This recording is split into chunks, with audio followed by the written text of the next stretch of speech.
Dabar pasižiūrėkime tą antrą sakinį. It isn't warm today. Kaip išversi jį? It isn't warm today.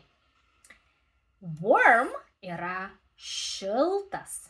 Today, šiandien. It isn't.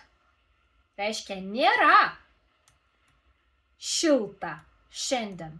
Šiandien nešilta. Va žiūrėk vėl. Jeigu aš tau lietuviškai sakau, šiandien nešilta, čia yra beasmenis sakinys, nes nėra asmens, kas atlieka veiksmą. Anglų kalboje tas pats. Mums reikia pasakyti neiginį. Nėra šilta.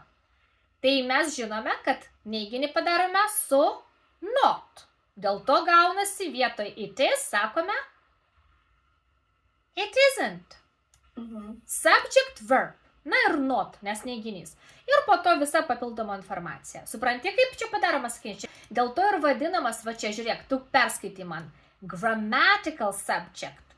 Čia yra gramatinis subjektas. Mes tiesiog taip dėliojame, nes to reikalauja gramatika. Supranti? Struktūra tokia.